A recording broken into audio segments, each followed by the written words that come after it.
El problema lo que nos da es, bueno, nos dice la tensión requerida en el cable AB es 1200, o sea, nos da la tensión que deberíamos de hacer aquí.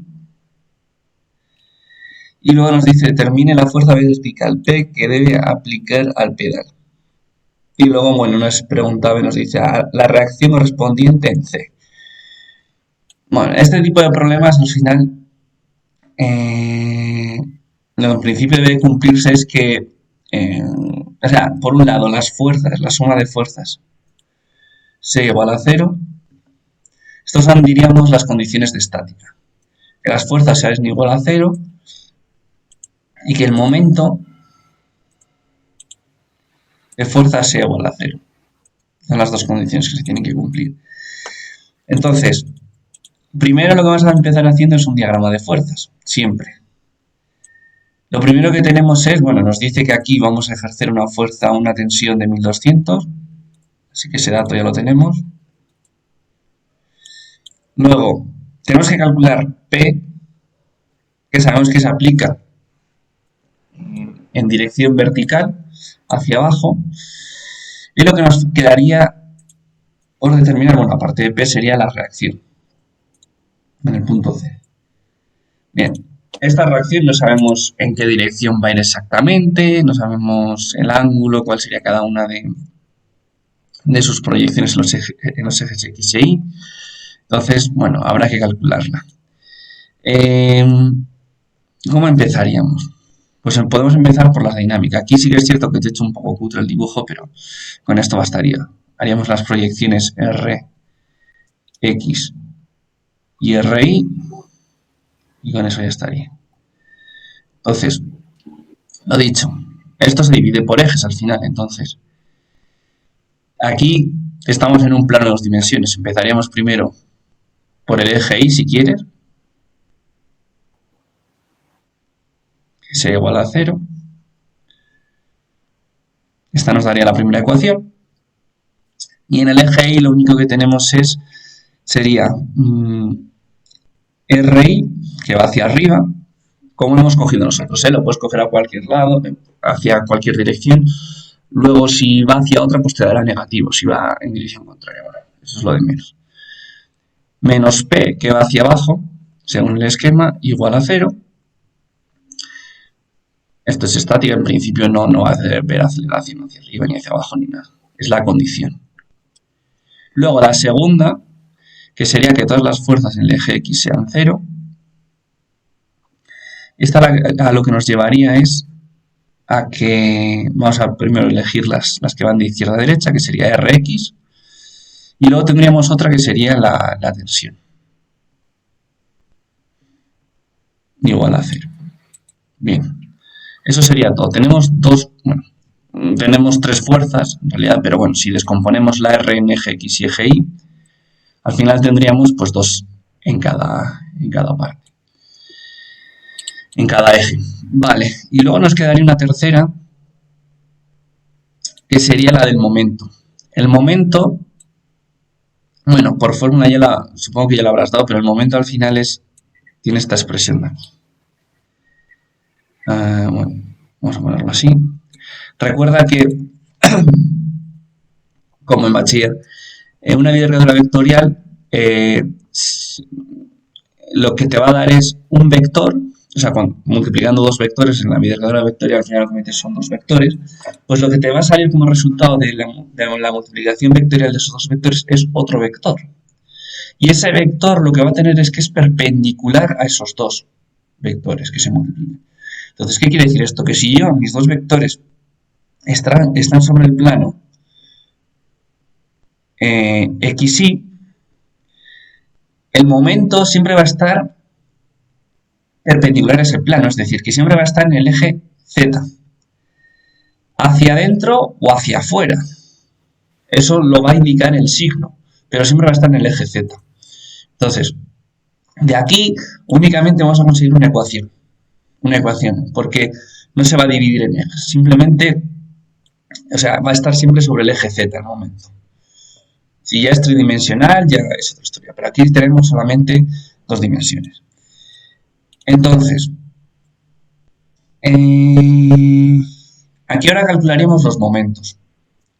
Entonces, aquí para eso ya necesitamos las distancias. Bien, el punto fijo que tenemos en este problema, porque al final para calcular los momentos siempre los calculas sobre un punto fijo. Al final, lo que esto es, o sea, el punto fijo, como no es el que se mueve, los que se pueden mover son este y este de aquí, dependiendo de las fuerzas. O sea, esto puede girar así, o si gana esta fuerza, girará así. Pero este punto va a ser fijo, entonces siempre se calculan sobre un punto fijo los momentos angulares. Bueno, a lo que voy es que nuestro punto de referencia va a ser este de aquí, porque es un punto fijo, y es sobre el que vamos a calcular el momento. Entonces, la fuerza R, si te fijas, justo se aplica en el punto fijo. Entonces, la distancia entre el punto fijo y el vector R es 0. Entonces, R, bueno, si quieres lo podemos poner, ¿eh? Espera, aquí esto igual lo debería bajar un poco abajo, porque esto sí que es más largo. Los dos son más simples. Bueno, entonces, digamos, si quieres vamos a hacerlo por fuerzas, es lo mismo. Vamos a utilizar las fuerzas descompuestas, pero vamos. Entonces vamos a empezar, por ejemplo, por Rx. Entonces yo pondría R. En este caso, ¿qué ocurre? Le voy a llamar R... ¿Cómo le llamo? Rx, por ejemplo. Por... Esto sería un vector. Por Rx más Ri. Indicadura vectorial. Ri más R. Vamos a llamarle, por ejemplo, P. Por P. Más RT por T. Bien, esto sería el momento. Esta es la forma más general que hay. ¿Qué ocurre? Que cuando trabajamos en dos dimensiones es mucho más sencillo. Se puede aplicar, pues utilizar la tuerca, ¿no? Si la tuerca entra, sale y así calculas el signo, si es negativo o positivo, porque con eso ya tienes todo. Entonces, es más sencillo y se puede aplicar algo así. Si no, tendrías que hacer la bidercadura vectorial, que la bidercadura vectorial la habéis hecho 1000 veces ya en bachiller. No tendría mayor dificultad. Lo que pasa es que es tedioso el andar haciendo 4 bidercaduras vectoriales. Bueno, aquí es mucho más sencillo. ¿Por qué? Porque si te fijas, esta distancia Rx sería la distancia entre el punto fijo y el punto de aplicación de la fuerza X, que es 0. Porque es el mismo punto donde se aplica el... Con el RI pasa lo mismo. Aquí te lo he dibujado para... Bueno, te lo he dibujado en esta parte, pero no es que haya una distancia aquí. Lo podría dibujar aquí, en esta otra parte, que es donde se aplica RI. Si quieres verlo más claro. Entonces, RI, como es también una componente de la fuerza R, se aplica sobre el punto fijo. Entonces estamos en las mismas. La distancia es 0. Y luego las dos únicas que van a tener aporte son estas dos de aquí. Entonces, estas dos de aquí, RP que diga, será esta distancia aquí, que son 300 milímetros. Es decir, 0,3 metros. Aquí, como estamos en dos dimensiones, es muy sencillo y no es necesario hacer más. Pero puede darse el caso de que, estéis en 3 dimensiones y tengas que, lo que te decía, hacer redes vectorial. Aquí simplemente puedes hacer, dices, bueno, yo tengo el vector RP que me une el punto fijo con el punto donde se aplica la fuerza. Sería este vector de aquí. Entonces, lo que hago es, si yo multiplico RP, hago la bidercadura vectorial de RP por P, ¿hacia qué dirección me va a ir? ¿En qué sentido me va a ir? ¿Hacia afuera del eje Z o hacia adentro? Eso lo puedes hacer con la regla de la tuerca. Entonces, tú lo que haces es, a RP le multiplico este de aquí, el P, y si te fijas, haría así. El giro iría hacia aquí. porque le estoy tirando de este lado. Esto tiene que girar en esta dirección. Esta dirección, a favor de las agujas, bueno, a mí en el mismo sentido de las agujas del reloj, recuerda que es hacia adentro. Hacia adentro. Hacia adentro suele ser, bueno, se suele escoger como dirección negativa. Entonces, este valor me va a dar negativo. O sea, no importa mucho cuál cojas la positivo o negativo, pero sí que siempre seas coherente y se los señales. Digamos, si yo le pongo así,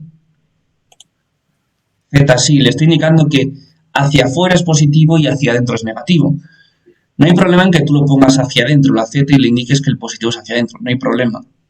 Te va a salir con signo cambiado, pero es por la referencia que has tomado tú.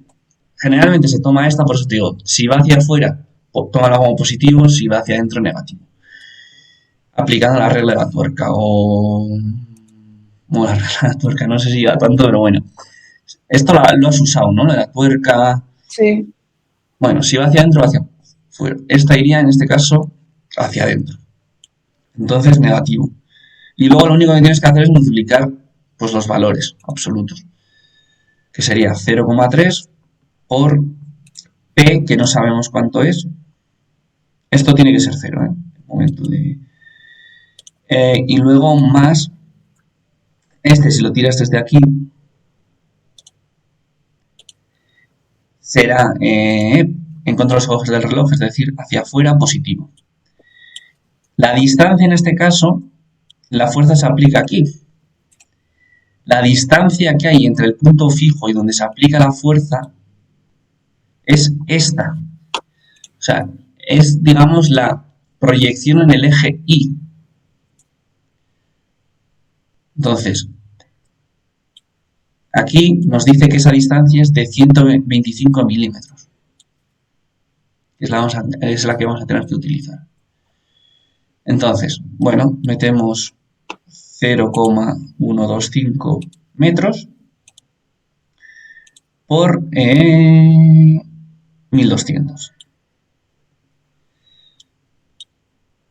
Y en principio nos va a salir el valor de P.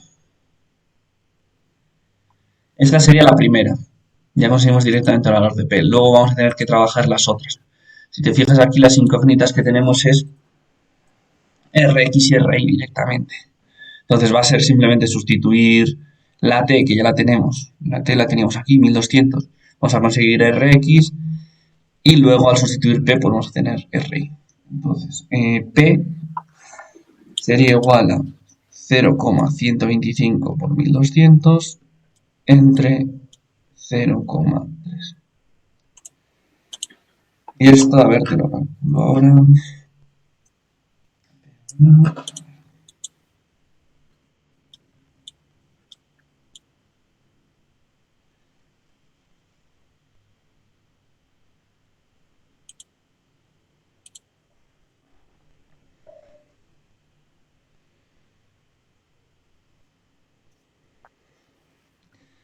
Ya, bueno.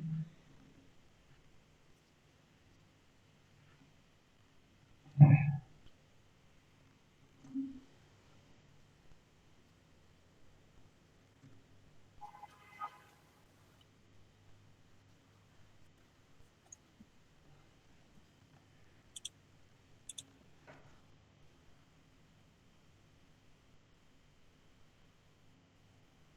Sí, pues no se quiere abrir la calculadora.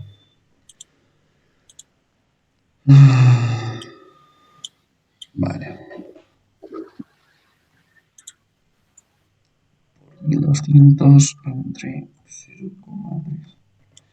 Bueno, sale 500. 500 newtons.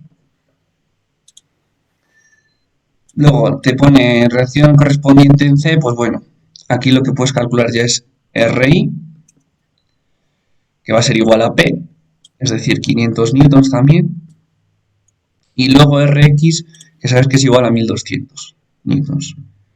Aquí, bueno, puedes calcular luego si quieres el valor de R, el módulo de R.